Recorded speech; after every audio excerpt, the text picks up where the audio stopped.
I think. Here we go.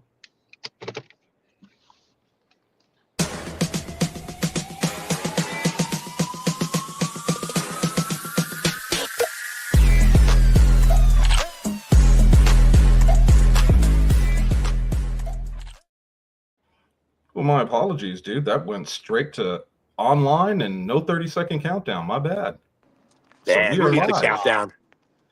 We're doing Ah, we live. don't need- who needs no stinking countdown? We could do it live. Okay, I Bill mean, we O'Reilly, could calm down. if we since we didn't do that countdown. Why don't we do a different countdown, guys? Yeah, I think we should do a different countdown. Let's count down the top of the position per se. Wait, you mean cornerback? I do mean corner, and no, don't get excited, Scott Hamilton. Corner, your nemesis, Corner, not not your quarter. brethren. Yeah, cornerback. CB, Corner. not QB. Which, by the way, Scott, I hope you had a good birthday. Yeah, he's. Well, let me see. He's getting old. He turned 28 again. Dude, I don't even know how. I wish him a happy birthday, but I can't remember how old he is now. I want to say he's 34. Don't hold me to it. 34. That sounds about right. So I got 20 years on him. Damn, scary. When I was 34, I had 1,000 more gray hairs than he does. So I think he's doing okay. Yeah. I think Chris is mad because it is his birthday month. Yeah, it is. I'll be 30. I'll be 34 myself. I wish. Again, nice. Yeah. Celebrating the 20th anniversary of my 34th birthday. Well, I mean, listen, you're getting close to the 25th, and I think that's like silver or something. Yeah. Get something yourself like that. something. Get Yeah, I'll yourself get something. myself. I got to get myself something nice. Treat yourself. Well, gentlemen, how's everybody doing tonight? Now, just in the old football grind. Got the old 10-year-old out there, hour early, 30 minutes later. He's learning the ropes, doing the thing. Is he playing QB? I mean, what I say for 10-year-olds is that he plays football.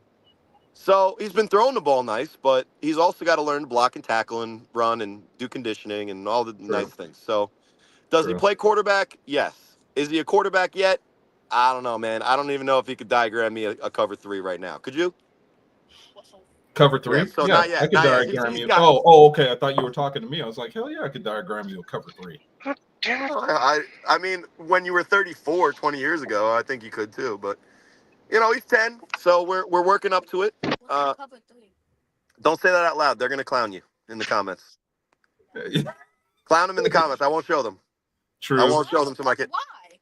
Bro, you don't know a cover 3? Anyway. Right? He's 10. I know, I'm joking. He's still learning to throw people open. Bro, I have him roll out on almost every pass play on a play action because you just got to get it to the flat and get some distance on it. Yeah. Yeah. I mean, Anyway. Look, if it's open, it's open. I mean, he was working with teammates after practice, and they're obsessed with trying to throw it as far as possible. So at least he was getting a couple spirals out there. But again, he's got to learn how to block. He's got to learn how to tackle. Football at 10 years old, no positions are set in stone. No. And who knows? Maybe he's a better corner. Maybe he's a better wide receiver, better safety. Well, he better start running on his toes. Yeah. He'll get there. Yeah, when you're running flat foot, and that was one of the things that my sister was a sprinter. So that's the one thing that I learned from a young age. If you want to run fast, you got to learn to run on the balls of your feet, not flat-footed. Yeah, my older kid got the foot speed at the position. We gotta work Jackson Hammond out of the Corey Hammond tendencies of slowness. But he's actually pretty quick. He's just got to learn to get a little bit quicker. Well, the other side of that is, and I'll tell you what I was told and what many, many coaches have told me, when you're getting ready to go into junior high, get them involved in track. Yeah, that'll be a good one. Yeah, get them involved with track and sprinting. They learn the form, and you'd be surprised how much it helps them with speed. Yeah, I mean, I think he's got it in him. I mean, Jackson, you have anything to say? I'm faster than you at the age of 10. That's kind of sad. All right. Oh wow. That's savage, but anyway. He might not be wrong. He might not be wrong. I'm not. Anyway, Never know. gentlemen, I missed you guys. Sorry I was Okay, family comes first, brother. Family well, comes I mean, first. listen, we were neck deep in football and everything else, so I was just trying to figure it out, but you know, I'll say this about the offensive linemen in this league. They're the backbone, love them, but they haven't been blocking for my ass recently, so I think they were. I think the offensive linemen that were on the list are probably good. Because no offense to any of mine, but I know mine didn't make it. Hey, you know what? One of yours got an honorable mention. Who did? Dub gave it to him, so I can't remember who he picked, but ask him when he comes back on. He'll be able to tell you. Gotcha. But yeah, he got an honorable mention. We had a couple of honorable mentions. I don't know if you listened to last week's cast yet, but there's a couple of honorable mentions for guys that we thought were, coming along, and some of them were guys that we felt are a year or two away. But there's some good honorable mentions in that, and I think we'll have some good honorable mentions tonight. Absolutely. Because when we dig into cornerbacks, there are more than a few, in my eyes, that could make this top 7 list. Now, there are some shutdown corners. Dub's coming back in because when he was on his phone, he said he was going to jump on his laptop. So there's a couple of guys that I felt for this year were pretty good.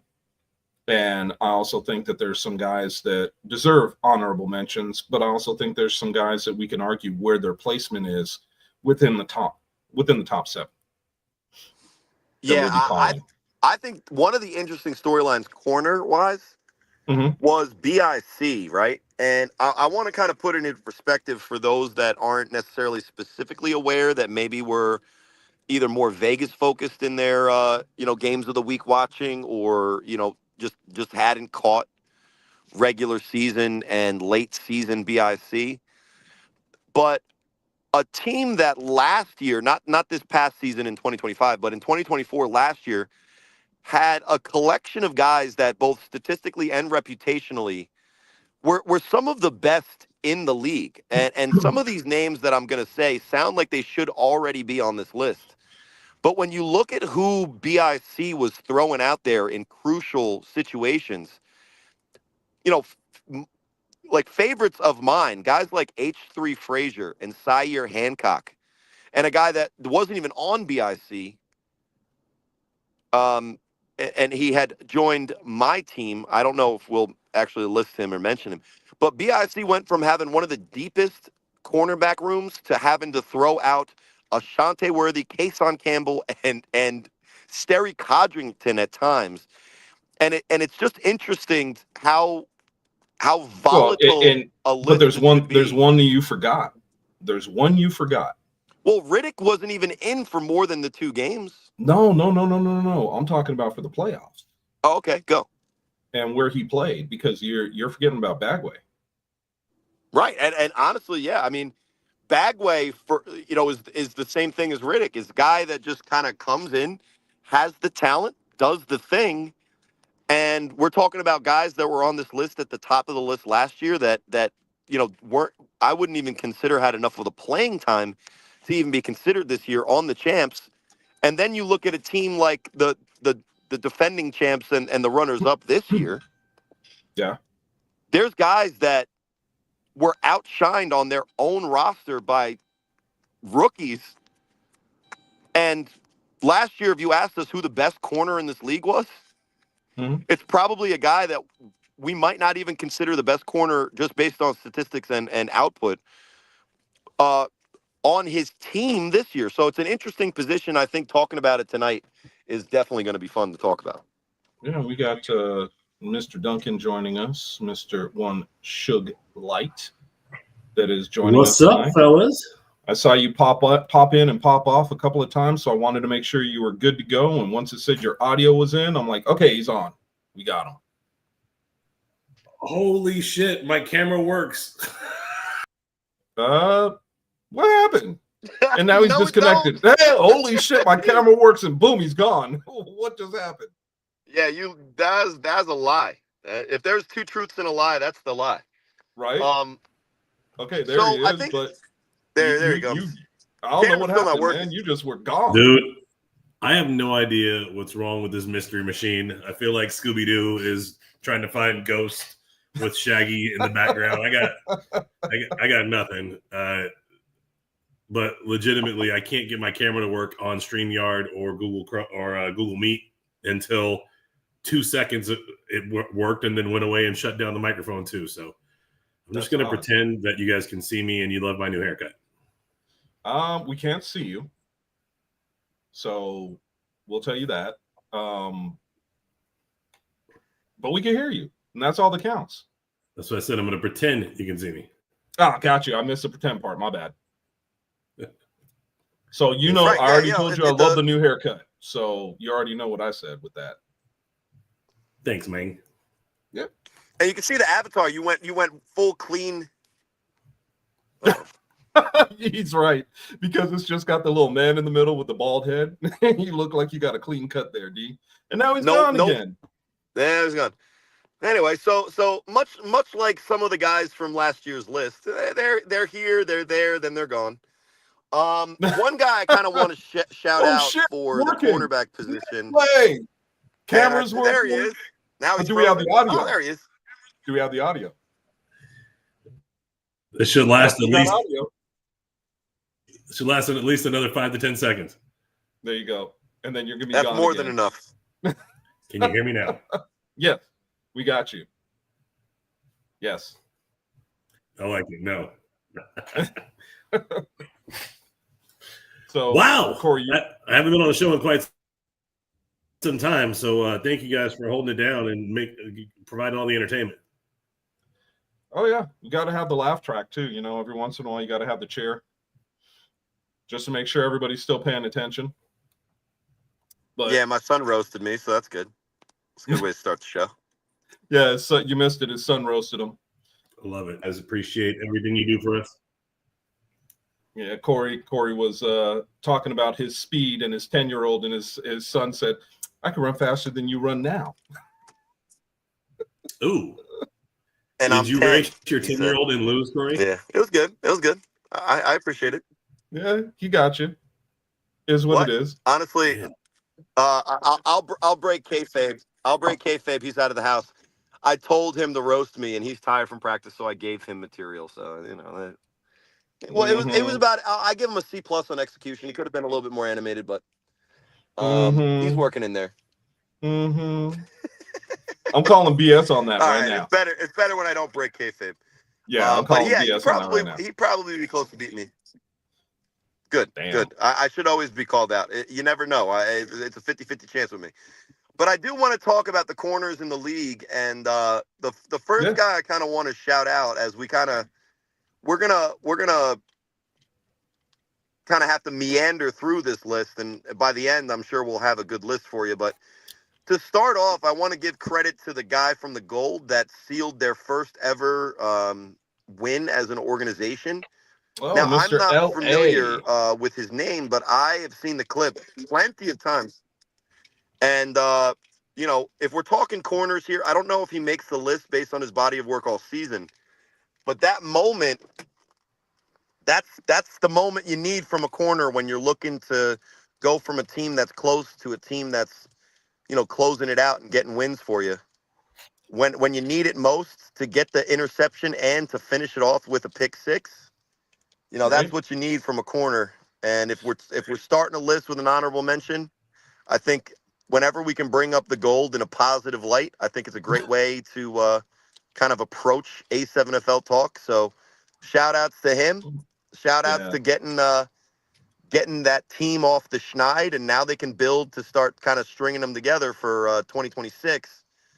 But that man does deserve credit for that play, because that's not an easy play either. He jumped the route, made the play and then finished it. A lot of guys Well, in this league he don't was finish it actually like that. playing. He was actually playing safety, and that's LA. He was playing safety. Okay. On that, the one specifically that you're talking about for the pick six was Yep. he came over from the safety position, got the pick, obviously to seal the game. Great interception, great play. It was great to watch him because I was watching him watch the quarterback, and he went where the quarterback's eyes went. So when the quarterback started to stare down the receiver, he made the move and made the pick, which was a great friggin' play.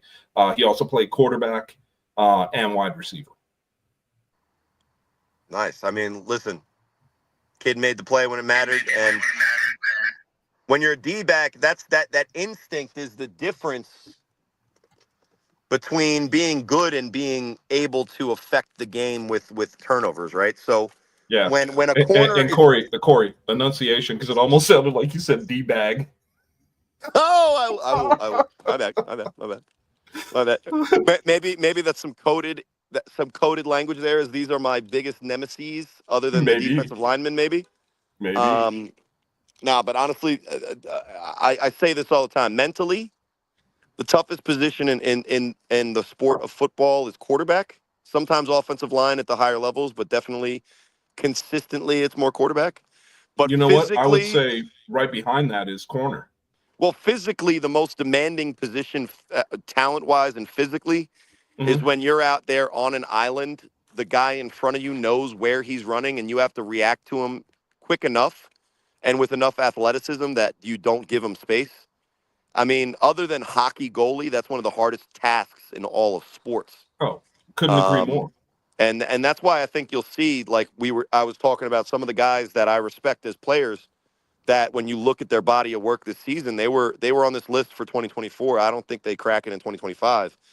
Another name that I'm interested to kind of just maybe just pick your guys' brain at, because I think this year he was more of an impact player from the running back position.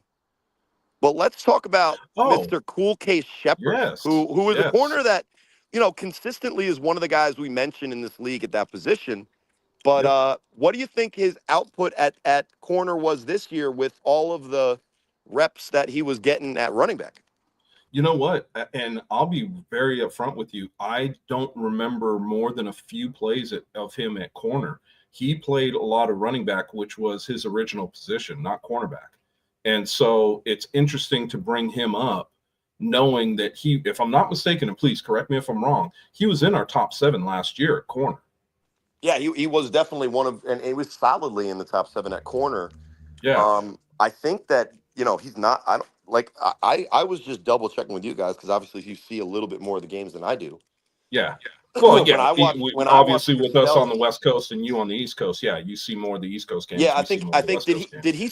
did he start? What team did he start on? Because he ended up with the stealth, if I'm not wrong, right? He Or did. was it the So Hunters? last year for the full season. So when I'm saying last year, let me preface. Yeah, he was the 2024 fourth. Yeah. season, he was with Sick with It. Oh, stick with it. That's right. Yeah. And then last year, obviously, we're talking last season. This year, 2025, he was obviously with the Stealth playing running back, and that is more of Shep's position than corner. But the dude excels at corner like nobody's business. So I mean, in my eyes, he could play either or. Yeah, I mean, he's definitely got the physicality that isn't 100%. necessarily. It isn't necessarily something that you come to expect from the position. No, But when but you know what? I yeah, think that with his physicality playing running back, cornerback's physicality becomes natural to him because he's used to being hit. So to be able to dish out the hits makes it that much easier. And I would think that without Shep being on here and us talking to him, I would think that he would kind of agree with me with the physicality from playing running back for most of his career. Playing corner and dishing out the hits wasn't that big of a stretch for him. yeah, and I mean, honestly, when you have the skill set like a running back, you do have the balance, the agility, the acceleration, so you could potentially become a good corner. But I think it Correct. kind of just speaks to the type of competitor that he is, that some of my early memories of getting to know the Vegas division were, some of those earlier matchups where I remember Shepard was on the Pit Bosses, Correct. When and they won he the fall in the fall championship. championship, his job for most of that championship was trying to cover a guy like Munchie. Yep. And I'll be honest, there's not a lot of corners in our league that are physical enough to give Munchie a little bit of pause. But in that game, at least, for some of the time, right? You never hold a wide receiver down completely. But No. I do remember Shepard being impressive, covering one of the better wide receivers in the league. But again, this is a guy that was on the list last year, drops off probably out of nowhere. So, Well, come on. Look, we'll preface it with the fact that he is no well, I longer mean, he playing didn't play the position. I'm just saying, it's just interesting. I think when you look at like the quarterback list, there's going to be a lot of familiar names. Wide receiver, a lot of yes. familiar names, a lot of consistency Yep. from last year. With the corner position, I think we might get a list that of the 7 might have 5 or 6 new names. That might be a little bit of an exaggeration, but it's not that big of a stretch You when know you think what? about it. I don't think, Corey, I don't think you're exaggerating at all. I really don't. If you stop and think about what we had last year and who we had on the list last year, I would agree. I think we're going to see, my guess is we're going to see 4 to 5 new names on that list this year. Yeah. Well, and last year, our number 1 guy was Danye Lyons, Yep. rightfully so. I think we could make the argument that based on the 2024 season of Danye Lyons, in which he was a little bit late to the party, his impact in the championship game was one of the reasons why we kind of gave him Huge. the nod. Huge impact. That is a similar type of narrative that we could have for Matt Riddick, although Matt Riddick only played in the 2 games. I think Danye was a much more consistent performer in 2024 than Matt Riddick was in 2025. But it's interesting that if we were to go by a similar logic, I wouldn't necessarily feel weird about just saying, hey, Matt Riddick had 3 of the biggest interceptions that you could ever have in this league in one game. Maybe he gets the nod.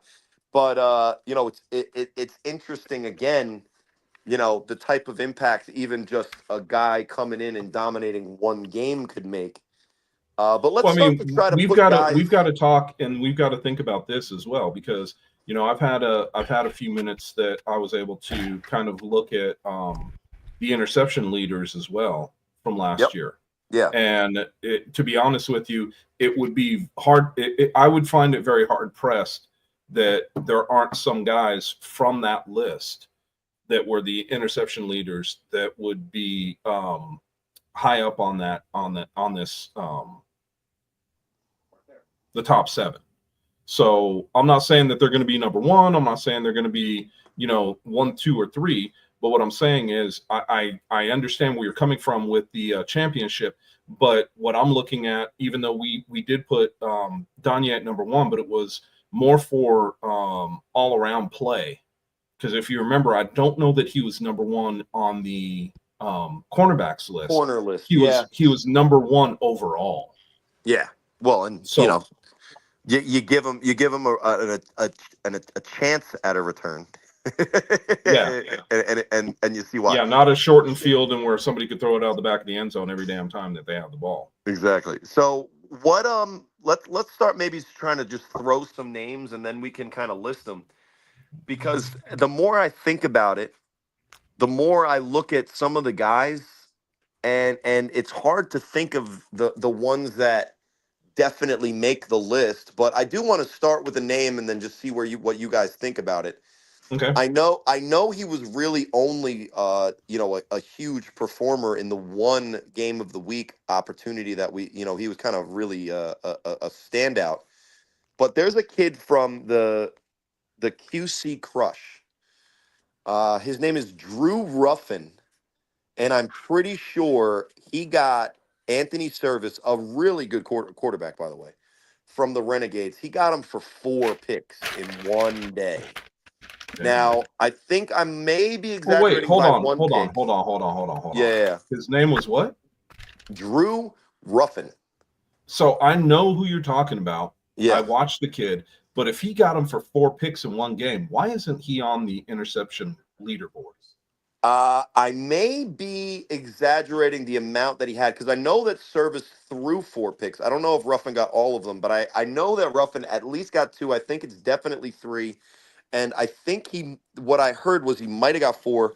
Again, we're going off the top of the dome here. Yeah, no worries. Unfortunately, with school, with school and football, I had no time to go back and just refresh myself on So film. let me. Do you want the names of the top guys Yeah, on the let's get interception the board? interception leader because I know it's Robert Long and Shannon Allen are right at the top. So it is in order from 1 to 5. It is Robert Long, Shannon Allen, Deion Southern, Vincent Thompson, and Danye Lyons. And I think a lot of those guys. I'm not sure about the second to last name, but I know that Vincent Deion Thompson? Southern. Yes, who educate me a little bit on Vincent Thompson. I would love to, but I'm not familiar with him either. What team is he from? Unfortunately, it doesn't give me team names on the. Vincent Thompson, Mr. Yeah. 3 and Out. Mr. Vincent Thompson, Mr. 3 and Out. It's him, Jimmy. Vincent. See what happens when guys don't use their friggin' go by your government. Their government name. Jesus Christ. When we don't know the government name, and all of a sudden we've got to go to their whatever you want to call it, whether it's a nickname him, Jimmy, or a street name or whatever. But what's when his you real don't name? know a guy's real name, his actual name is Vincent Thompson. That's his actual name. His actual name is Vincent Thompson, but somehow his name is It's Him Jimmy. Yes. Okay, that makes so now I know exactly who you're talking about. Yeah, well, I know who It's Him Jimmy is. I don't know who Vincent Thompson is. I've never met the guy. One and the same. One and the same. He wears number 20. He wears number 25 on the Insomniacs. No. I know that now. Oh, but it's like there was the time where most people didn't know what Wolverine's name was other than Wolverine. It was almost like people would just call him Logan, I understand. I mean, you don't ask a guy like Wolverine, like, what's your actual government? Hey, with the way he plays, he's earned the right to be called Wolverine, so I get it. Yeah. My dumb ass went up to him one time. I was like, what's your government? He's like, what are you, a narc? And I was like, yeah, call me McNulty. Anyway. Hey, you know what? Sometimes you got to do that. You got to pull that. And so those are our top 5, right? And I think Danye had a total of 3 or 4, right? 3. I'll give it to you from the bottom. Danye had 3, Vincent had 4, Deion Southern had 4, Shannon Allen had 5, and Rob Long had 7. Yeah, and I think a lot of those names are going to make our list. And to be very upfront and honest with you, Shannon Allen with 5, I think is incorrect. I think he actually had 6. Yeah, that sounds right. And then I think the Ohio guy that I was mentioning, Drew Ruffin, he had at least 2, but that's only in the one game. And I think he did get the guys from the Octane. I think he got 1 there, but I think either way, I'd like to mention the kid Drew Ruffin because, from what I saw specifically in that one game, this is a guy that was on the Heights last year, and I saw him making plays against the U as well. So it's now he's become a little bit of a consistent guy. And if we want to maybe throw him in as a potential number 7, because those names are only 5, I think that might be a way to maybe start this. I would not have a problem with that whatsoever because, like I said, I remember his name being called on multiple occasions, making some big plays. So I would not have a problem with that whatsoever. And he definitely fits the mold. I mean, he's an athletic guy that can pretty much play whatever position you put him at. The only question I have, we have done 1, 2, 3 lists. This is going to be our 3rd. hopefully somebody's writing these down because I totally forgot last week. I'm gonna plead the fifth now, and then maybe we'll figure it out later. I was also thinking there's got to be somewhere where last year's list is written down, so I don't have to scroll for literally 378 No, days. you have to because both I know. Dub and I did that last week. Well, for last week I can scroll through, but I'm saying for last year's corner No, list. that's what. Yeah, we went all the way back to last year. Yeah, we had to scroll and scroll. So somebody doing told cornerbacks. somebody tell Peanut he's got a job to do tonight. Just get him in there. Tell him to start scrolling now. So what I'm going to do show, is I've got the list. I'm going to hold on to this list so that way we have it. The real Chris? No, the real Chris is online right now. The real Chris is the third string quarterback for the Renegades last year. Ah, okay, gotcha. Okay. He's kind of more of a. I think he's working to try to slant his way into media, but I think he's more of the social media, Instagram, look at me route. But shout outs to the real Chris. But I appreciate the name, but I'm the real Chris, and not to mention I'm much older than you. But Chris actually got some decent playing time.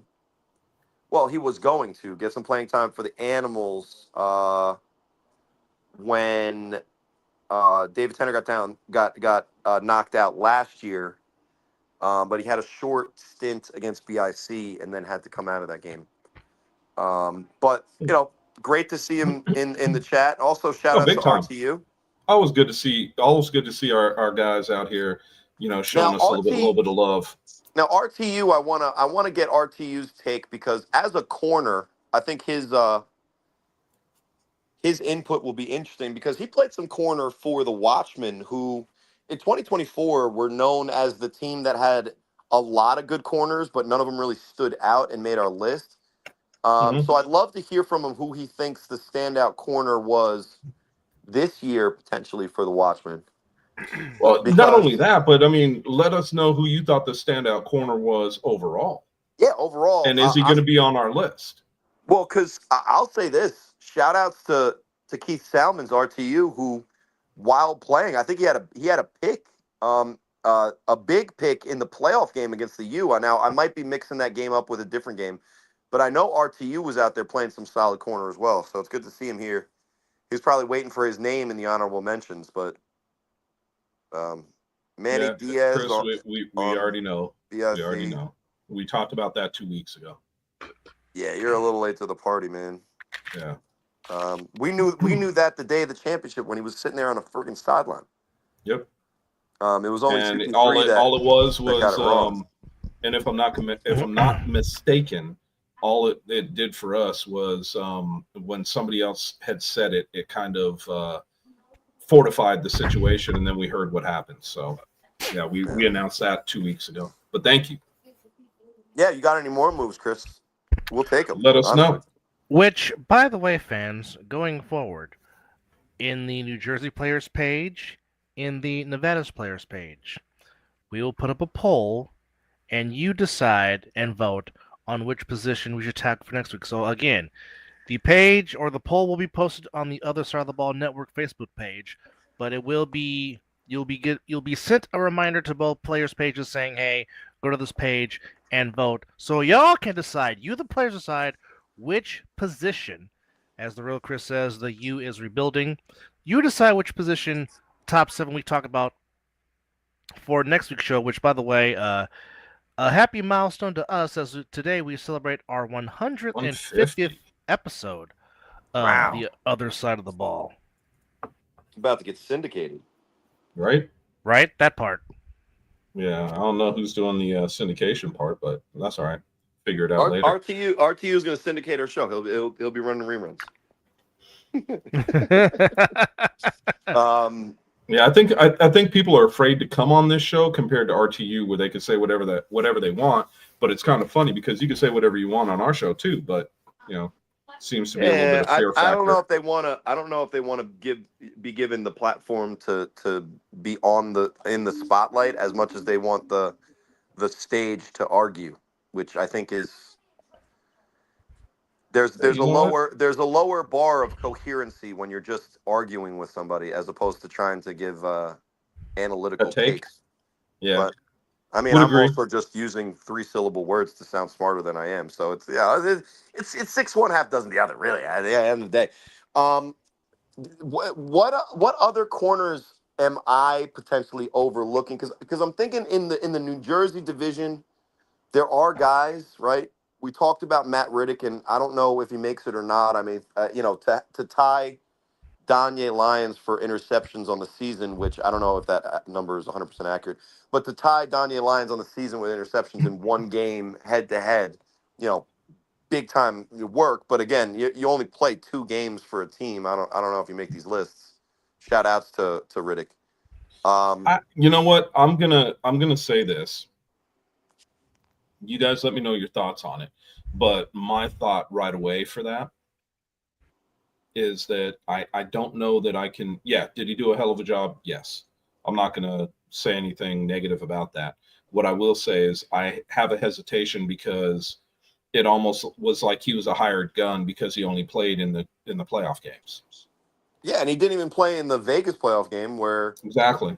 um, they're one injury or heat stroke away from maybe not even having enough guys to really finish that game like fully, right? I don't know if watching that game in real time I ever felt really concerned that BIC was going to win, but towards the end of that game, it looked like they were definitely running out of steam.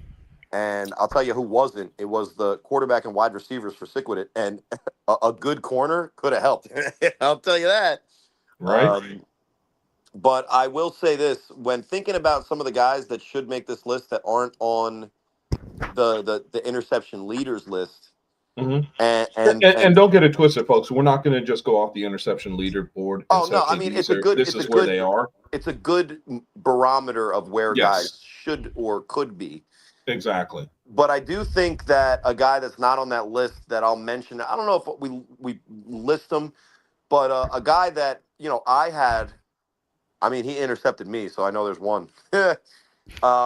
But a guy that I know that had played very well at both positions on the outside, at both wide receiver and corner. But I think he did a little bit more this year, maybe at corner. And it's interesting because a lot of the guys that I think normally would make this list from this team get looked over because of how uneventful the U season was this year. But a guy like Dakari Mims, where he's always on that edge of being considered one of the better, if not best, guys in the league at the positions that he plays. He's got the talent, he's got the tenacity, and he's put up a body of work and consistently he's been one of the top targets for the youth. But I do remember So watching Dakari Mims playing some pretty good corner, but I don't know if he's better than some of the guys like It's Him Jimmy and Southern from Sick With It. So I think when we start to round out this list, I'm pretty sure I know who like 1, 2, 3 should be. But if we have a guy from Ohio at 7, we're waiting on RTU to hear about anybody from Baltimore. I think thinking about a guy from the U that was a lockdown corner and would force guys to go the other way, like at Honey Badger or one of the other corners. mhm. He's not necessarily a bad guy to consider, especially because, like we said, a lot of the guys, just the level of consistency from last year to this, it was just such a drop off. I would be curious to hear what guys from Vegas that we didn't already mention you think might make this list. One guy I'll put out there is Stanford from Sick With It. He quietly put together a very solid season, playing the back end, complementing Deion Southern in Yep. in the secondary. Made some big interceptions, made some big defensive plays. Certainly, I think he was He made some big hits. he was a gem that was hardly talked about or does not get enough credit for what he did in the secondary. Another gem that Coach Mark Gray found in Big Stanford from Sick With It. You would not get an argument out of me for that. Which, by the way, he wore number 18 for the team in orange and white this past season. Yeah, because going down the list of teams, nobody on the Heathens was a guy that I think deserves to be shouted out. The Buzz, they might as well have just put like my son Jackson out there. No disrespect. The Renegades, the weakness of their team was their defensive backs. BIC was throwing out when it wasn't Riddick or Bagway in the championship game. They were throwing out Kason Campbell, Ashante Worthy, and Sterry Codrington, who by the way played well. But I mean, really, like we're really doing that? Like, what are we saying about the rest of the guys if that's what we're doing consistently? And then I don't know. Animals, obviously. I think one of the guys considered for the top spot and really made a huge impact on that defense. It kind of bookends the impact that Trey Baskerville was able to bring to the pass rush and to the defensive line. And we saw that defensive end play pay off a lot with the guy from the Animals in Long, the interception leader on the season, and a rookie that I think, not only did he impress Rob in the first game they called of the Animals, but I think he impressed anyone that eventually watched an Animals game at some point all season. And yeah, did eventually the Heat against the Insomniacs in the playoffs become too much for that defense that, was great all year, but then allowed 60 to, I think it was 62 to the defending champs and the runners-up. But I think when we talk about the top spots, maybe we work our way down to kind of fill out this list. Long, I'm pretty sure it's Robert Long, right? That would be correct. I mean, he was just an eraser at times. And for the Animals, I think they played a total of 10 games, 7 picks. That's a good ratio, man. So they have him. Don't ask me about this and why they have it, but they show 6 games for That's everybody. games of the week, right? So I think yeah. So there's a hypothetical possibility that in other games where they were not visible to games of the week, he could have had more. Gotcha. So we're showing 6 games, 7 picks. It's good ratio. I would agree. And the only thing that my question mark is, did he play in 6 games or did he play in?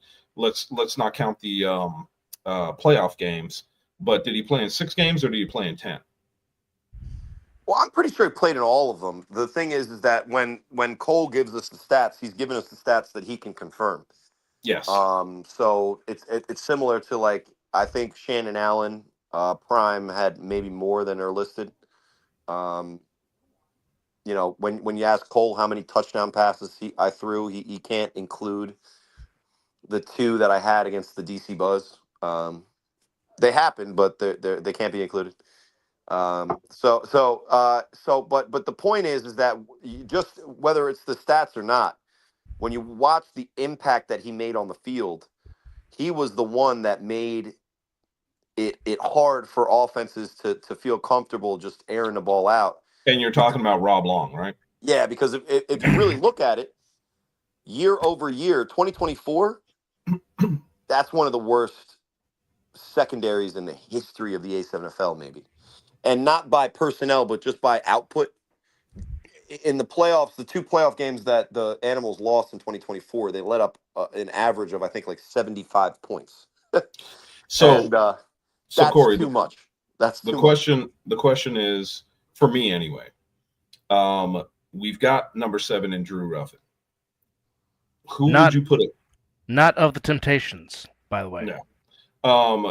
You know what? I didn't even think about that. Thank you for pointing that out. I didn't even think about that. But who would you put at number 6? That's a tough one because I think the way that I was trying to look at it is if we knock out the obvious ones that are more towards the top, then we can zero in on how many we need to fill in. Well, we know that one in some fashion the 5 guys that I told you that are in the top, or that are the top 5 for interceptions, some form, they're all going to be on this list. So realistically, we've got number 7. We need a 6, and then we can go from there. RTU said Keith Solomon. That's him. That's himself. Oh, He I is didn't realize promoting. that. He is promoting He's himself. promoting himself. Listen, I think that he played well this year. I can confirm that because I definitely saw him for the Watchmen playing good football at the cornerback position. RTU, I'd like to run a couple routes against you. See what you got. Yeah, we have to do that. If he finally commits to just media, that's going to happen. That'll be our new Casey Cox race. But we'll make it. I don't know if we want it to be a Casey Cox race because you'll beat me in a foot race. But if he wants to cover me, yeah, we're not then doing that. That Should be fun. Yeah, we're not doing that. But we could do the 1-on-1, and then we could have somebody in the media also throw the thing. Now you know what that's going to come with. He ain't going to let that happen because he's going to be like, I'm not going to let a 50-something-year-old man beat me. Yeah, I mean, sometimes it's who's the favorite in those situations has the most to lose, right? Like if you're the younger guy, you have more to lose to let the hypothetically older wide receiver run a route on you. And let's be clear, it's harder to cover than it is to run a route. Not that running a route's easy. So he's at the disadvantage maybe, or he's in the position where he could be embarrassed. But I do appreciate Keith Salmon's honorable mention for himself. Let's keep let's note that. Let's make sure that RTU says me, which is different than it's him, Jimmy. So it's me. Right. It's me. For 6, I think I'm gonna just go with my gut and say a guy with the talent. Probably had enough opportunities, but this and that here and there, not in the spotlight because the U ends up not being a championship contending team, I guess. But Dakari Mims, I feel like fits at 6, and then we can start working on those names that are on the top of the list. Say that name again. I'm sorry. Dakari Mims from the Patterson U. From the U. Whenever he does something great, you hear Corey go boop boop boop boop boop boop boop. Gotcha. Got it. I just wanted to make sure I was putting down the right name. That's all. So let's do Dakari Mims, number 6. Number 6. Number 6. A7 fame because of his rookie year, I think it was. He came in and as a wide receiver, won the chip, was the standout in the chip, made a huge play, I think, to win the game. And then the next year had the controversial play where he was stopped right, almost Kevin Dyson-esque, right at the goal line for the 2-point conversion that would have tied it. He's been in the spotlight in the A7FL and is one of the names for the Patterson U, but with their team kind of, not living up to their normal expectations. And shout out to RTU who's having a good time laughing. The U didn't meet expectations, I think, for themselves. Now, being 3rd, 4th, or 5th in the Northeast is nothing to necessarily sneeze at. But that group of guys, the championship pedigree that they have, they look at an A7FL season as an opportunity to add hardware. And when they don't, I think they look at it as a potentially, failed season. And if that's their mindset, I understand it. But that might be why these lists miss a lot of the guys that we would normally kind of just pencil in from the Patterson U. Correct. Including when we get to quarterback, but that's more of a health issue. But I will say from a consistency standpoint for that organization, when they do need a play made on offense or defense, it's Dakari Mims. And honestly, off the top of my head, call me biased or lazy this week because I wasn't able to really dive into the film and give you a better answer than listen. I saw Dakari Mims covering one of my routes. I had a guy bearing down on me trying to kill me, and I was like, I'm going to try it. No, his athleticism has always been second to none and has been for a very long time. And, I mean, he is one of those pillars of the Patterson U. I mean, we talked about so many times how the BIC and the U have been pillars of this league for a very, very long time, going back to obviously the Town Beef days before it eventually incorporated into A7. But he's, I mean, he's, I guess the word you can look for is he's always been consistent. And even when the team per se hasn't had the best record per se, because I mean, for all intents and purposes, it was a down year for the Packers, one reason or another. But Mims was always the one constant guy that you knew was making plays on both sides of the ball for the U. True. Yeah.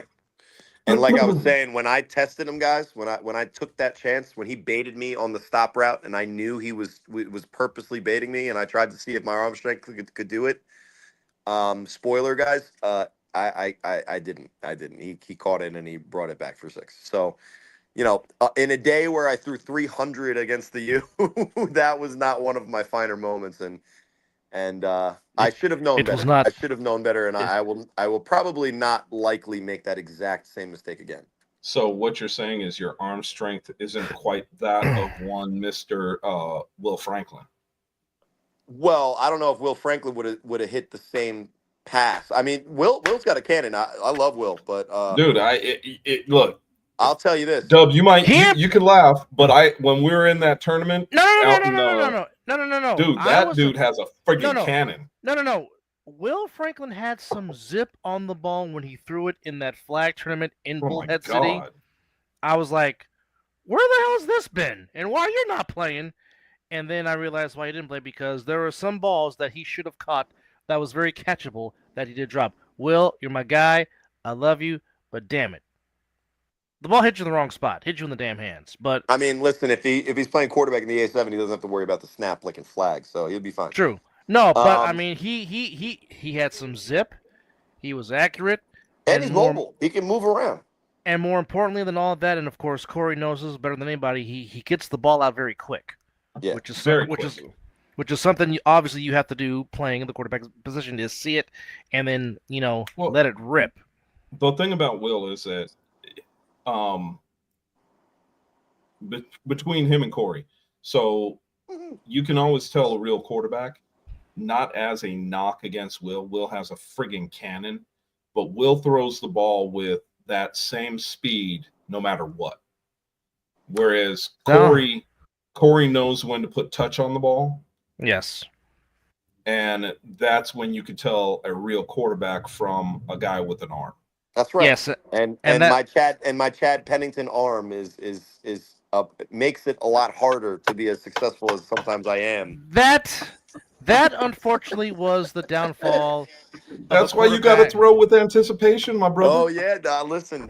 When I was 27, I could get that. Maybe I could have got it past Dakari Mims, but honestly, I probably couldn't. And that's the point. I think that's why he's our number 6. And right? that was the downfall of a quarterback that used to play for my team that I used to root for, because all he tried to do was throw the 95-mile-per-hour fastball and didn't know how to put touch on it.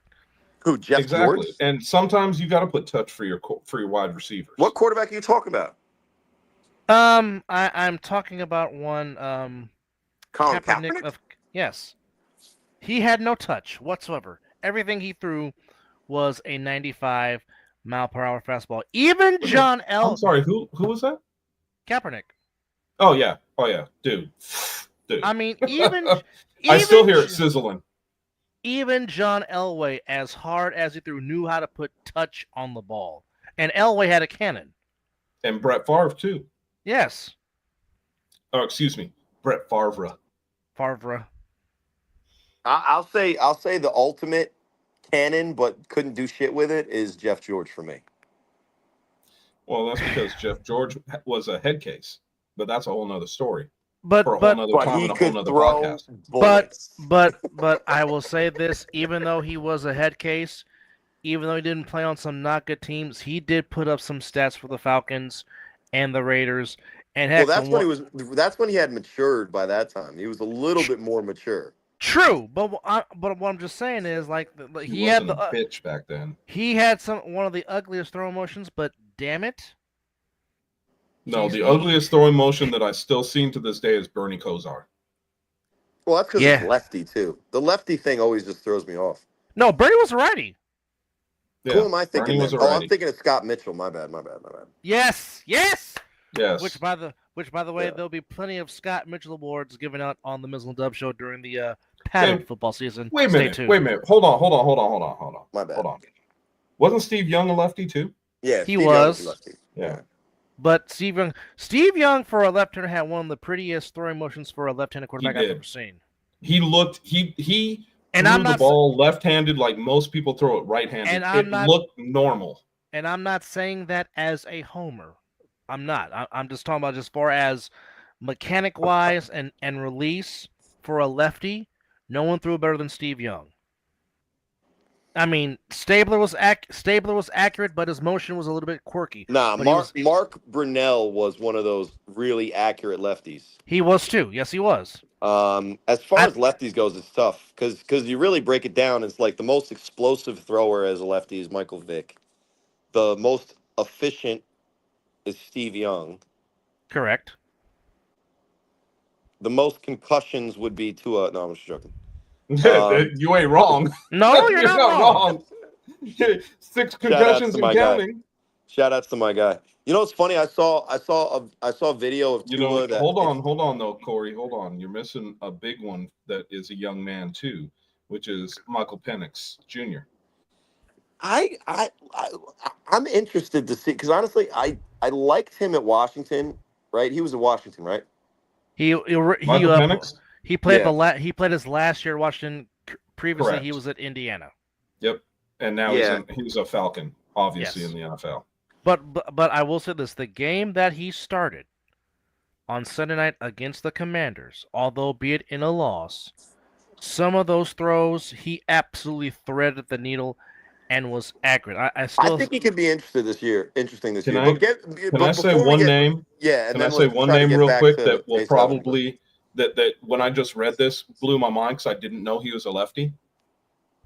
Boomer Esiason. Oh yeah, Boomer. No, Norman Julius Esiason was also very accurate.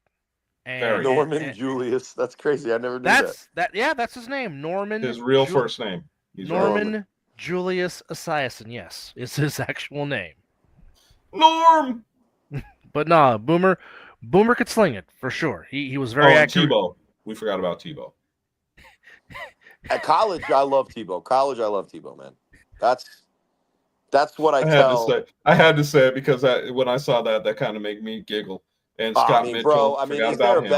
Is there a better leader than the guy who dragged a group of murderers and thugs and just all around just horrible people to a championship while on his mission for his spring break of his senior year, he's going out there and doing circumcisions in third world countries? Come on, man. Wait, are you talking about because he was with who do you play college with now? Miami. Florida. Murderers. Aaron Hernandez. Aaron Hernandez, yeah. I forgot about Hernandez. We're talking about the Pouncey twins were on his team. Cam Newton was out there. Shout outs to Cam. Wait, but hold on. The Pouncey twins were not murderers. No. I didn't say all of them were murderers. But they are criminals, though. Technically, they got arrested, right? But technically, they can make history next year because they're both on the ballot for the Pro Football Hall of Fame. Yes, they are. They're good football players. Don't get me wrong. Yes, they're both of them were very good. Well, hold on. We got to get that. Not to break this up. We got to get back to our original plan programming. Yes, and just last on Tim Tebow. You know who else was on that team? Cooper Riley, who ends up being famous for being an N-word guy. Yes, and that wasn't a part of that Florida team. and he got knocked out after he said it. Well, I mean, rightfully so, but I'm just saying, like, for Tim Tebow to have led that group of individuals. Well, hold on. I'm curious about one thing. He got knocked out for saying it when he said it. Yes. I'm wondering if he went to his locker room and got knocked out again. No, he was when he said this. The Eagles, didn't he get cut? He was on the Eagles when this happened, and then shortly after got cut from the Eagles after he said it. Yeah. No, but I know. But what I'm saying is when he first said it, somebody seriously punched him and knocked him out. Yes. And then so I'm wondering when he got into the locker room. Yeah, but I don't even know if he got ever back into the locker room after that. Did one of his teammates knock his ass out too? I mean, Jeff Lurie knocked them out of the league, so that's true. Yeah, but There you go. knocked out would be even funnier. I'm just saying. It would be All funnier. It would be right. funnier. And Well, buddy, back we to thought you were number we thought that you were 5. friends. Top Yes, number 5 5. of the top secondary of Number 2025. 5. So here's where I think that we start to have the discussion about who is 5 through 1. Because I don't think that just leading the league in interceptions makes you number 1. Do you guys agree or disagree? I agree with that. I think that this list of guys, I mean, starting with Danye, I mean, I don't know Mhm. where I don't know what numbers we put next to the names. But Well, I mean, I don't think that we let's could keep review Danye this. out. Let's review this, and then we can debate who belongs where. Okay, so on the top interception board, from bottom to top, not top to bottom, bottom to top. So keep in mind, we're starting with the lowest, going to the highest. Danye Lyons, Vincent Thompson, or Jimmy, Deion Southern, Shannon Allen, and Rob Long. So Rob- here's a way I think that we could do it, because it's easier to compare guys on the same team to each other, and then if we put them in a hierarchy, because there's 3 guys that are going to be Insomniacs, right? Correct.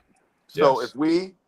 if we kind of put them in a hierarchy, then maybe that'll set where those guys list on the approximate 1, 2, 3 of their team, and then we can slide the other 2 either in the middle, above, or below those guys. So would you guys agree that in that order of Insomniacs, I think an impact just in last year, Allen, So you're saying Danye. Shannon Allen would be number? Well, okay, He we're would not be the at, number 1 Insomniac. so Shannon Allen's the number 1 Insomniac. 2 Insomniac Danye, 3 Insomniacs him Jimmy.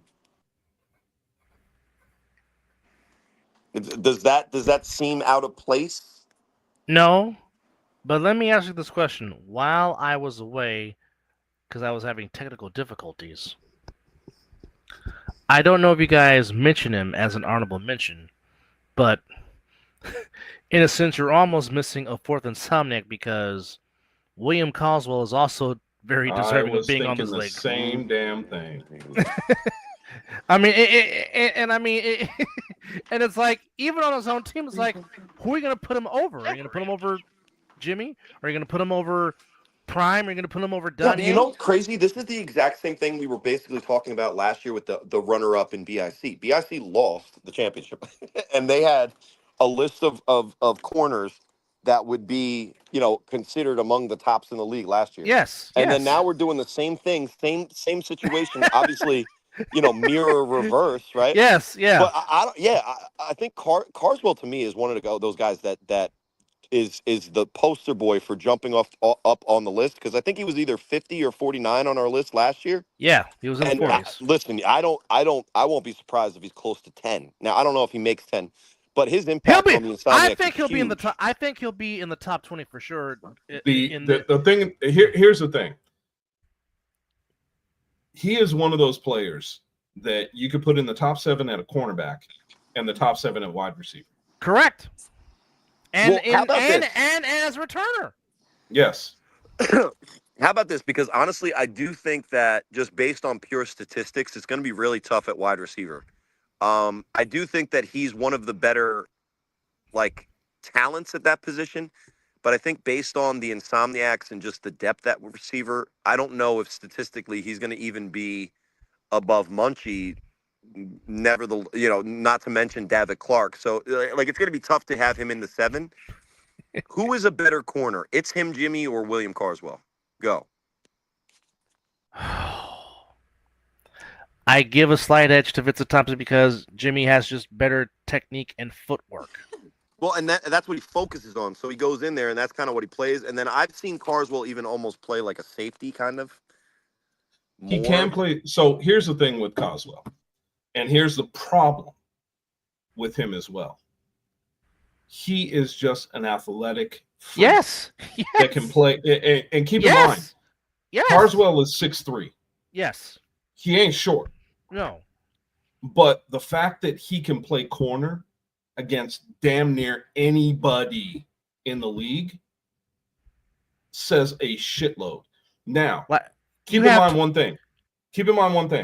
All right. Now, this is coming from a coach, from a coaching standpoint, because he also played on the team that I coached, and his wide receiver skills are also second to none. He understood the wide receiver position and the cornerback position. So we played him on both sides of the ball.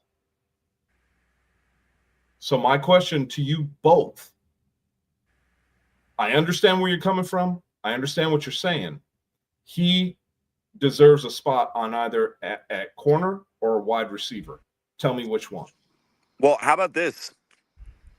Who did in the championship game Coach James decide were the two best guys at that position?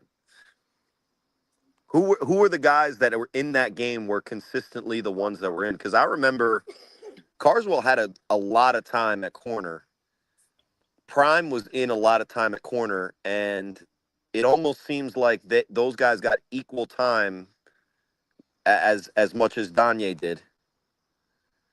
And it seemed that they put Danye as almost most of the time, not every time, but most of the time he was on Kason. I don't. I'll be very upfront and honest with you. I don't remember. Because that would be interesting. Because if we're making a list of who the best guy is, maybe the authority for the Insomniacs would be the coach. That would be like, yeah, this guy over this guy. So hold on, Corey. Let me ask you both. Last year, if you remember, we didn't do 49. We did 50. We had a player that was added in, and I believe it was on the return, because remember, we didn't do a top 7 returns. We did 1. So well, no, what happened was that all of the returners kind of were like repeat names except for like 1 or 2. Yeah. So my thought is, do we do a top 50 again, add 1 name in, and maybe Carswell goes in here as an athletic player? We did the athlete list, so he might actually be the number 1 candidate. Yeah, he might be the number 1 athlete. So maybe that's where we put him. Maybe instead of arguing now, maybe that's where we put him, and we put him on that list. Because he's on a list somewhere. Yes. All right, so William Carswell, trust me, my guy, we got you. So yes. So if we do, and I think we're in agreement, it's Prime, Danye, it's him, Jimmy, or Vincent Thompson. Vincent Vincenzo Hernandezian Thompson. Okay. There you go with the long ass names again, bro. We got to talk. So we're gonna go full government. We can't forget the Hernandezian is his second middle name. Hernandez. Hernandezian. He's not Hispanic. He's adding to it. I'm just making up some weird sounding shit. Where would you guys slide Deion Southern in that trifecta? Is he below all 3? Is he above 2 of them or below 2 of them? Where would Deion Southern slide in based on just his performance in 2025? If right now we can agree that we're relatively comfortable with Prime, Danye, Hernandezian. Are the hierarchy of Insomniacs, and since we have 2 more guys to slide in, where do we slide in Deion Thompson? Okay, excuse me, Deion Southern. Southern. I'm doing the Vegeta combined thing with 2 guys. He's gone full-fledged Super Saiyan. So where does Southern slide into that trio? I think he is, and this is just me. Danye, I know, didn't play all season. He had obviously games that he was out. Right. So in my eyes, Allen is at the top of that. Jimmy Vincent is right below him. Danye is below him. Now, that's just those three guys. So So where I could you want slide, to flip Jimmy and Danye then? that's kind of what I'm thinking. And we'll put the caveat that because of Danye's we could call it availability early on in the season, which I think was no fault of his own, right? We were still dealing with the sevens thing, Yes. Yes. the Correct. flag thing. Yeah. Correct. So all right. So where do we put in Southern with that three? Because I think I could agree with that just based on the parameters of our lists. So here's my thought, okay? And I'm going to give you guys this whole list because if I don't, it doesn't make sense. And I'm going to give up shit that maybe we wanted to hold on to. But here's my thought. And when I say this, I want you guys to understand I'm saying this in a way where I'm going from 5 to 1. And if I don't put it this way, it doesn't make sense. So I'm going to let the cat out of the bag. So here's my thought just on corner. And understanding what they were to their team, what they were to overall. So here's my thought. I would go number 5, Danye Lyons. This is my thought. 5 is Danye. 4 is Vincent Thompson. Or excuse me, 4 is Southern. My bad. 3, Vincent Thompson. 2, Rob Long, and number 1 in my eyes is Shannon Allen. Dub, you go first, and then I will follow.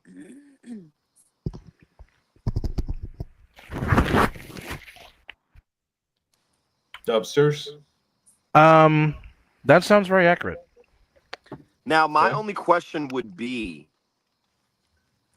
if Deion Southern is basically an every down corner for Sick, Which he Mhm. is. Which is he a more impactful corner for Sick than whoever the other guy is for the Insomniacs that is more in the rotation at that position? Which But doesn't you gotta necessarily mean remember one thing. yeah. Vincent had 4 picks.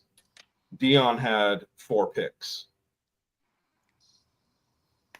So to list them as 3 and 4, you want to flip them? No problem. Well, I would just to clarify, right? Just because it's not necessarily when we're doing these lists, it's just like every other list. It's what are the parameters of what we're going for in this list, and No, and I and understand that, I but keep in mind, Jimmy or Vincent in this case. Keep in mind, he was one of the few corners for the Insomniacs, and Dub, correct me if I'm wrong, that only played corner. Correct. So if you're gonna say that about Dion, about Southern, then you're in line with Thompson as well. So well, to yeah, me, and I think you can flip them at any point and say 3 and 4 or 4 and 3, well, whatever you want to I'm do. just asking the question because honestly, I don't think that I will be a better authority on the answer to the question I'm asking than you guys would, right? So I'll acquiesce to you guys. The premise of my question is in a year that the Heisman winner, one of the stats was snaps played, right? Shout out to Travis Hunter. But if like if in the same kind of thought process of snaps played, right? Like Okay, well hold on 2 secs. Dub, do you remember Jimmy not playing in any games? I remember him playing in pretty much all of the Insomniacs games. I don't recall rarely not seeing him out there. Yeah. So I mean, that's why Corey, I think that you can. I would not have an argument with you to say Southern at 3, Thompson at 4, or Thompson at 3, Southern at 4. It would not create an argument from me whatsoever. Both of them were on the field pretty much 95% of the time for their teams. They're hold on. Let me just make sure. So picks were equal. Games played were equal. So when I look at it, you can flip those if you want, but I have no problem with Thompson being 3 and Southern being 4. Yeah, I think I'm gonna go with what you guys say because I don't want to speak on it, and because just like the hypothetical of Dion technically being maybe the number 1 corner when if we're right and it's him, Jimmy is a rotational corner and he's still able to get 4, that might even be the proof that he's deserving of the 3. But I think I'll go with what you guys say. So, well, I think what I would say and what I would tell you is, if you were to look at it, Jimmy was basically took Danye's place when Danye wasn't playing. yeah, and if you look at this statistically, the passing numbers against the Insomniacs, There he is. There's my boy. What up, man? There he is. There he is. We were talking about you earlier, man. And you just now hitting us up. Good to see you on here, brother. That's Mr. Real Cool Case Justin Shepard of the Stealth. So and by the way, I got a couple of people that were asking me about your shirts. You're going to laugh about that when you hear it and say, what shirts? And you gave me and Dub some shirts a couple of years ago, and I've been wearing it, and people have been asking me about it, just so you know. Which, by the way, they are very, very comfortable. Very. And I've been wearing mine to work out in. So, because I've been back in the gym. Speaking of shirts, guys. What shirt you got on? Oh, there he goes. There he goes. The Pit Bosses of Man. There he goes. Yeah, and it is personal. It is. And Shep, let me tell you, man, we were talking about you, and it wasn't negative by any stretch. The experience of you playing corner and then playing running back for the Stealth is not lost on us, brother. So, you are definitely one of those names that does not miss our lips. Let's just put it that way. Good God, I'm getting old when my knees start cracking because I'm sitting down. But damn. Yeah, Shep, I got that. Yeah, OG Pit Bosses. You ain't kidding. Give Chris some Flexall 454. Please. So let's do it. Let's lock this in. Let's lock this in. We got our number 5. Number 5 is Danye Lyons. And listen, let's just put it into context because I don't think him slipping or sliding has anything to do with his actual ability. Well, but I will 100%. say that when you get a rookie like Shannon Allen on your same roster that's able to do your job and do it kind of in a flashy way that gets people talking about it, yeah, when you miss a good amount of the season. Let's preface it the right way too. Yeah. It isn't just a flashy way. It's also because he was there all season, and Danye's got to realize what I'm saying, yeah. we're not downing him for the situation. We understand the situation. He deserves his place on here, and he did a damn good job. But we are kind of knocking him for missing games, but at the same time, we're also looking at it and saying, okay, Shannon took your spot while you weren't there. Right. And we are looking at what his abilities are. So we're giving him props, not necessarily giving you the negatives. Right. And I think that's the important thing. And I think, success is when preparation meets opportunity. Of course. And when Danye's giving the other guys that are above him on this list the opportunity, and to just to clarify, I think Shep is saying that Southern is above, in his opinion, right? And we'll get to what actually matters. No disrespect, Shep, but like in his opinion, he's saying safety, right? Like we're not gonna have a list of safeties because it's kind of like a hybrid position, linebacker safety in the A7, right? So it's some teams are gonna call the guy a safety. He's playing in the box, he's man on man on a tight end and a running back. I call that a linebacker in the A7. It is what it is. That's what my search says. Yeah, it's personal, right? So shout out. Let me tell you, man, I still love the shirt. And if you have another one, let me know. I will buy one from you because I need a few more shirts for working out. Just saying. Yeah. At 54, getting ready to be 54, brother ain't stopping. That's all I'm gonna tell you. Shit, get in touch with Derek and throw him like $50 or something. Your apparel could be a sponsor of the show. Right? Brought to you Oh, by. so Other side it's of the your ball. Brought to you by. Right. Look, I don't sleep on my boys, man. And Cool Case is definitely not one I sleep on, man. Brother is a God-fearing man. I love that, and I love the fact that he's got his apparel. So let's sorry, just had to say that. I'll move on.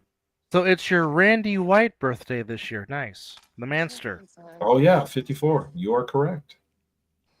I thought you were gonna say Reggie White, and I was like, damn, somebody 92 in this bitch. Oh hell no! Look,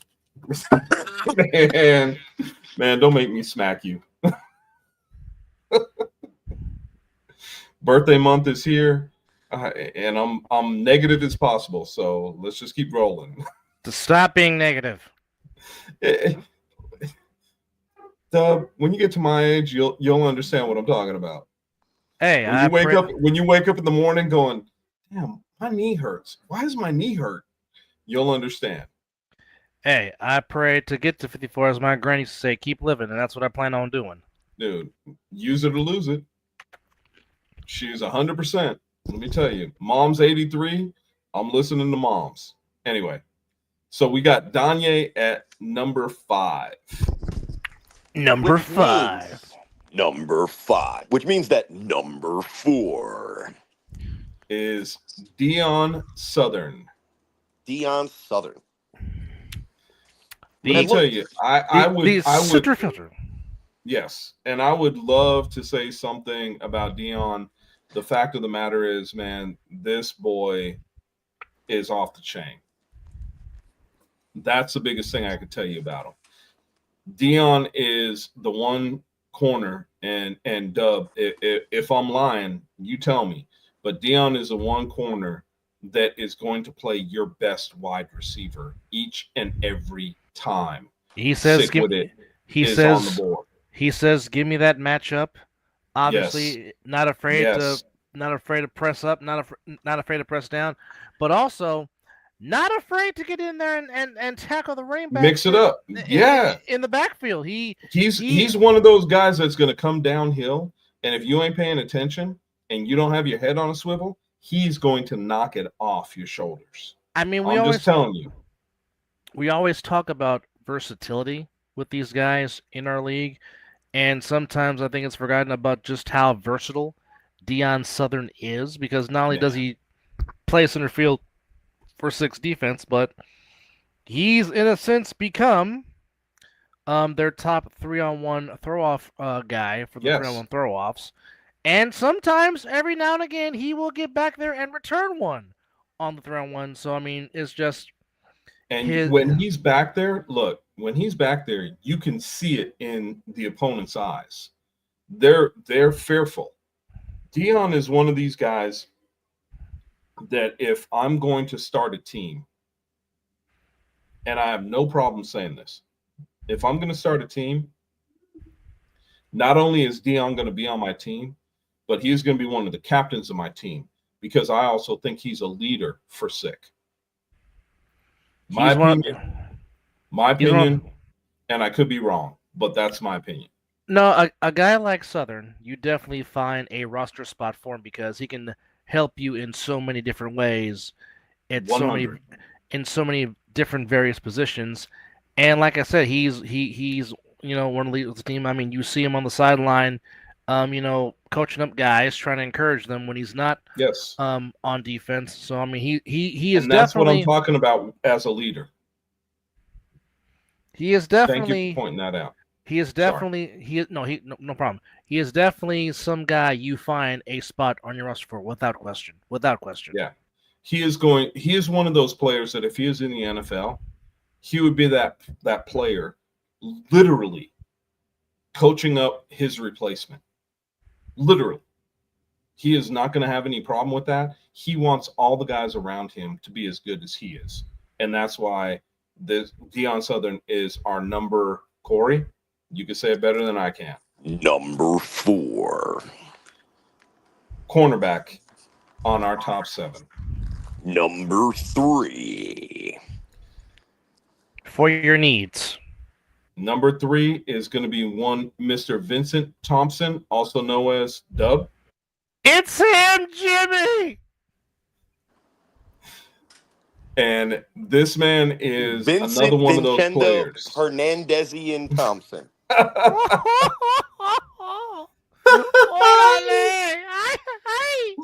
Just don't tell ICE. They might come get him. Anyway. It's not Going back to Hernandez. this. It's Hernandezian. That's actually Anglo-Saxon, guys. Yeah, whatever. So, Mr. Thompson, better known as Jimmy, is one of those players that I would put at he's one of those guys that you definitely want on your team. He is going to send a message. He is going to hit you, and he's going to chuckle about it after he hits you to let you know he's sending the message and you better be ready. That's why Mr. Thompson is our number 3 cornerback, but he is also our number 3 cornerback with 4 interceptions on the season. He is not one of those players that you're going to turn around and say, we can't utilize him.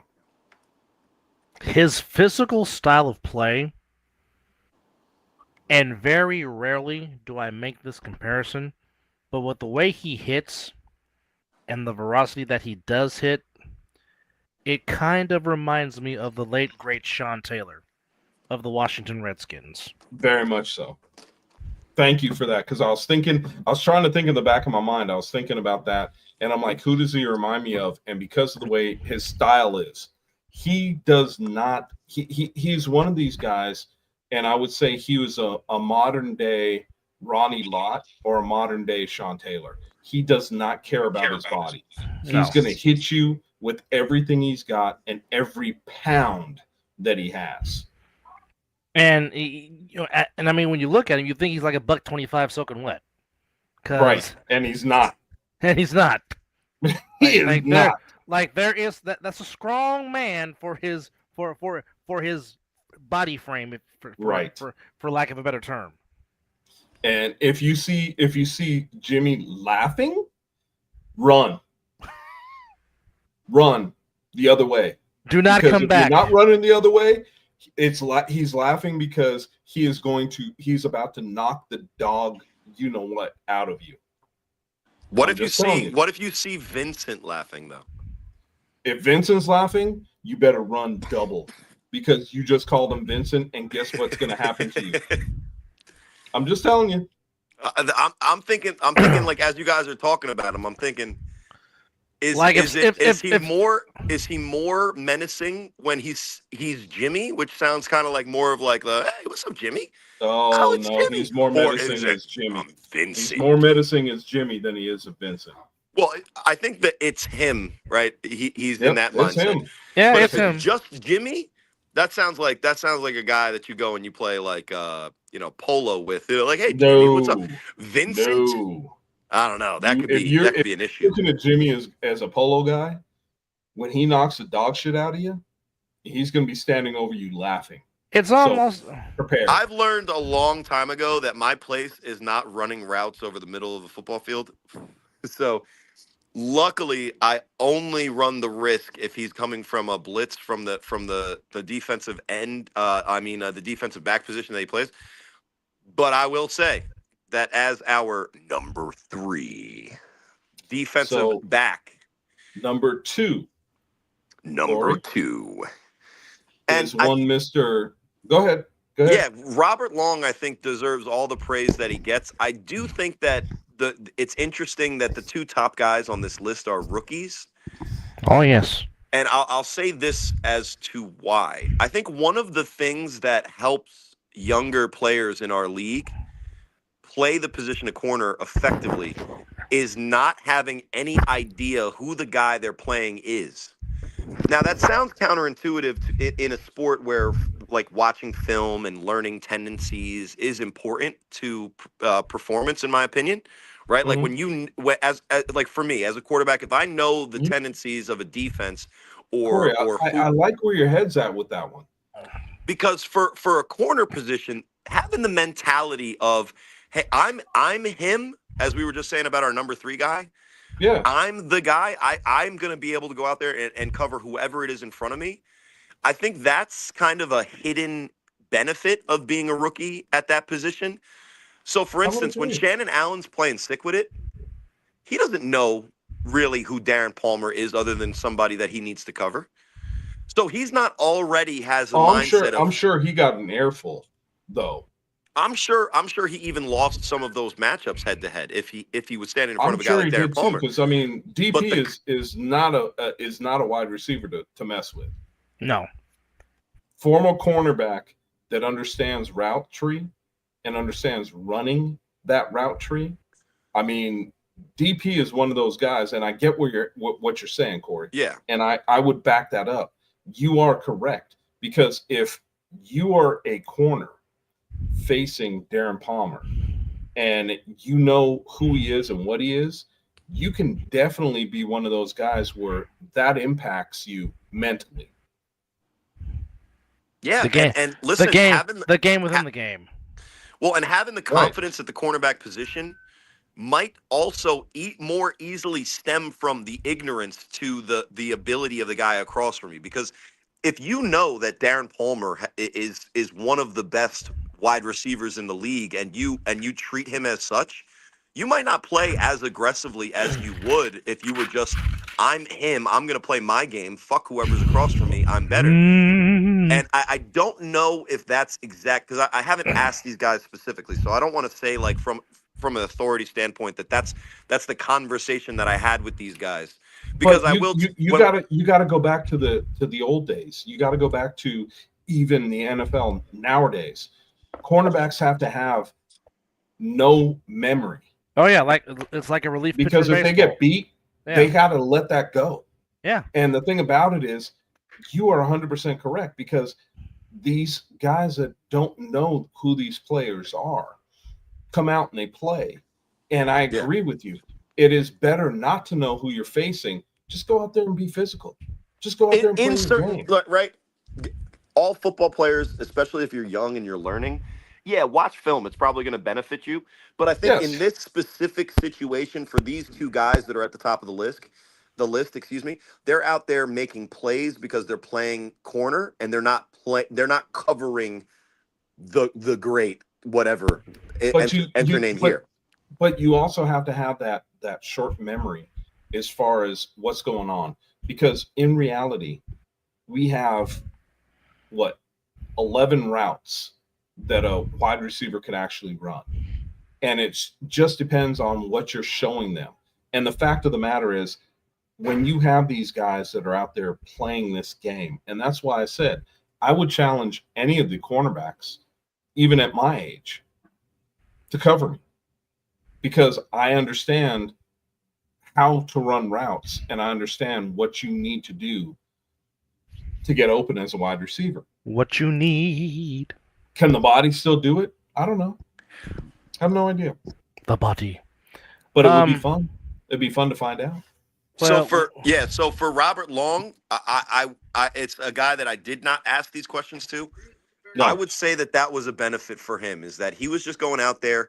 He needed to do his job on the defensive side. He had the confidence in himself, and he wasn't as worried about who was across from him, because a lot of the young guys in this 100%. League, they come into the league, they're just trying to make a name for himself, and they focus on football, and that's a recipe. That's where their focus should be.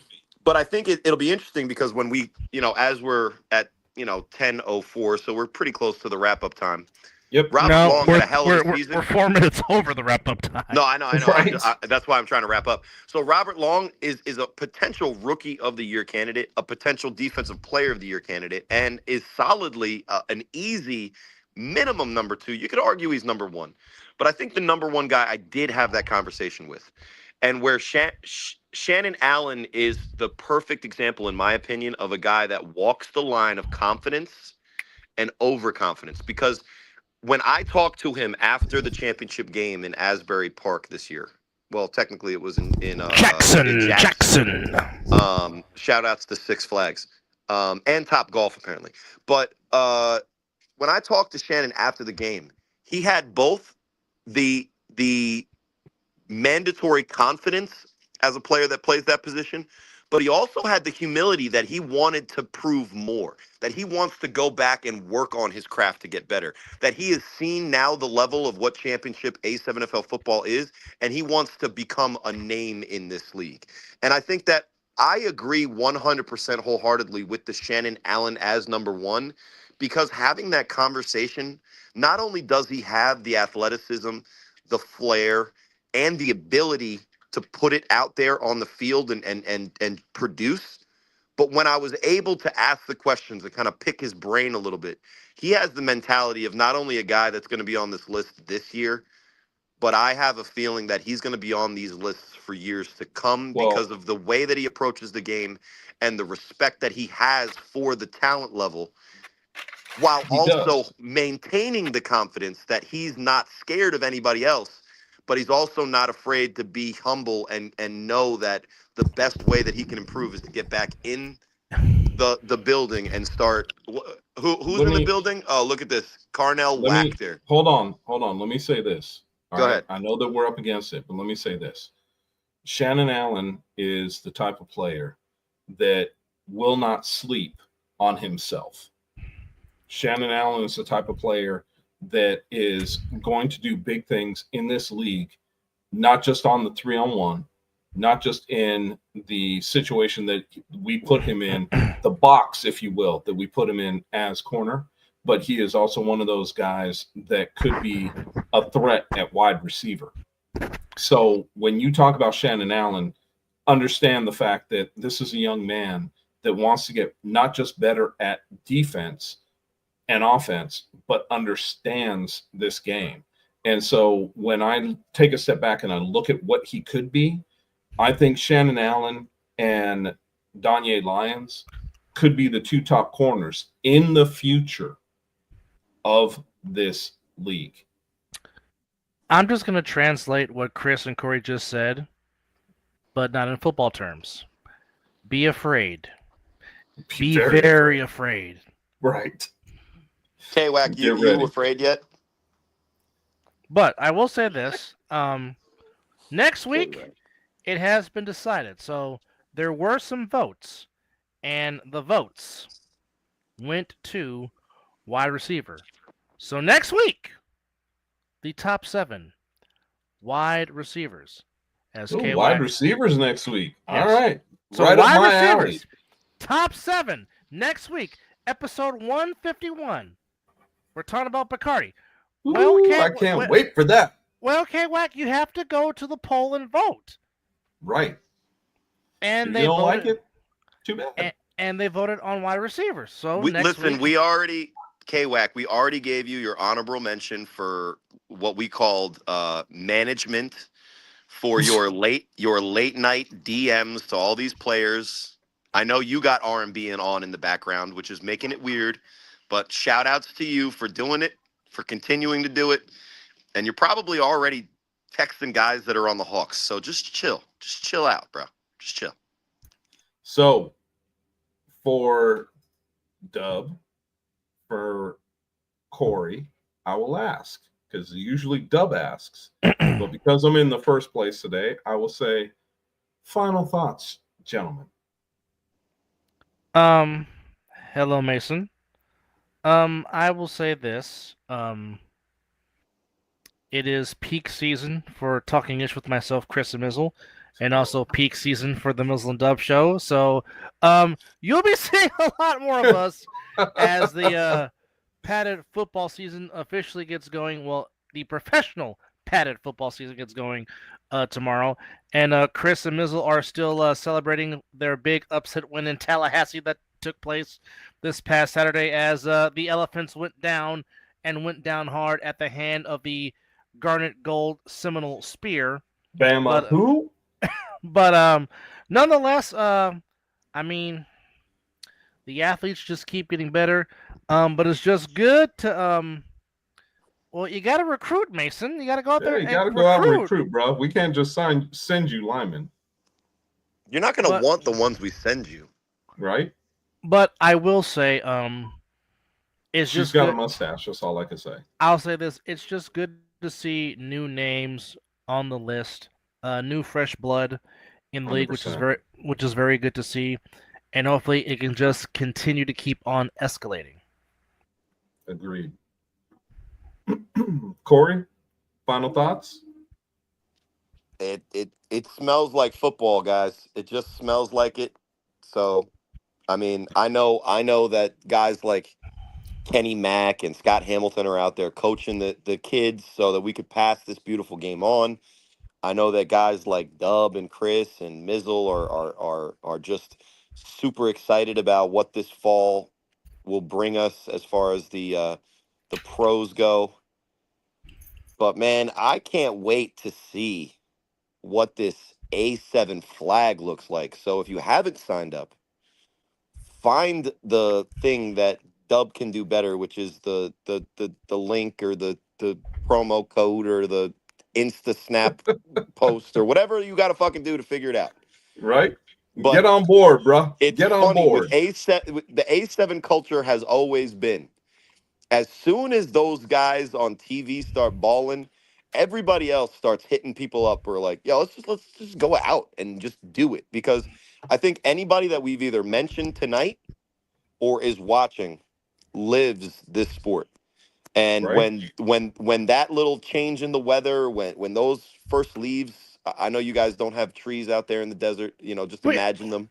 we We got do. trees. They Imagine just the don't needles. change like everybody Imagine the else. needles falling off the cacti, turning from that translucent into like a beautiful orange or a rich, vibrant red. You guys are missing the fall, man. It's just a whole thing in the Northeast. But when No. when it goes from in Vegas, 170 degrees to just 100, it's starting to get to that fall season. When you go from 170 to 100. when you go from being able to cook outside on the pavement to actually being able to walk your dog outside, it's time for some football. Right? So again, Gentlemen, I thank you for your thoughts. Go ahead, Dub, and then I'll tell you my final thoughts. no, go ahead. So I'm going to take it a different route.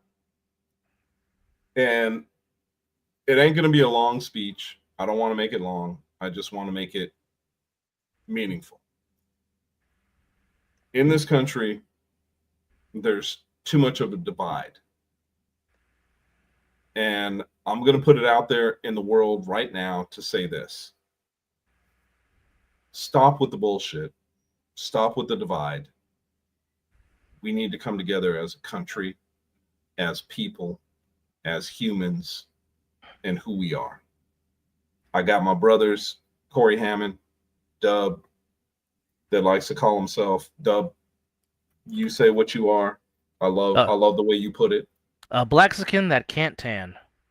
So I don't want to mess that up. But what I'm saying is the two of you are through and through my brothers. Love you both. Corey, you and I have talked ad nauseum about shit. And you are definitely one of my brothers. Dub, you're coming over Sunday. Don't want to hear nothing. You're coming over. We ain't even having this discussion. I love this, Chris. This is a great You're message. You're coming over Sunday, Dub. We're watching football. Just punk me live on the air. Why don't you? Exactly. But the bottom hell? line is, it don't matter. The fact of the matter is, time for us all to come together and be united and have the audacity to celebrate our differences like we used to. And I love you both. Everybody in A7, man, look, that bullshit of East Coast, West Coast, let's have some fun. Let's get this shit back. Let's have some fun with it. Let's enjoy it. This is no longer about East Coast, West Coast. This is about A7. Let's have some fun with it. Let's put ourselves together again, and let's understand what we are. By the way, folks, for those that are in fantasy, set your lineups tonight because you got football on Thursday and Friday. So set your fantasy lineups. By the Does way, that I'm mean- changing the name of my team to Auto Draft All Stars. Nice. For Doug, Corey, tell me for an auto draft, I didn't have a bad draft.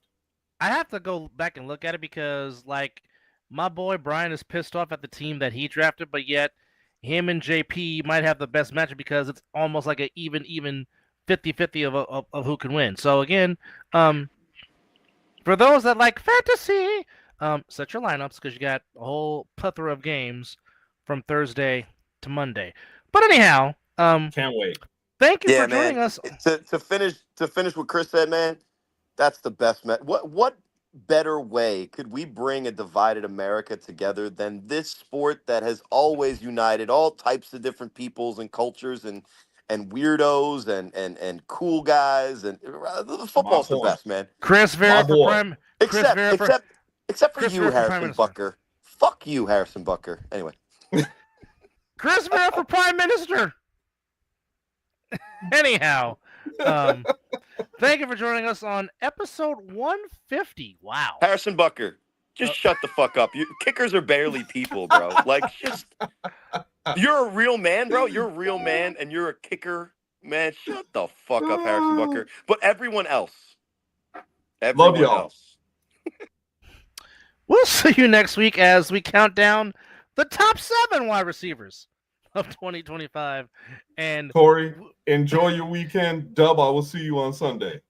Love you guys. just gonna Love you put me guys, on man. just gonna put me on the air. Anyhow, we'll see you next week on the other side of the ball.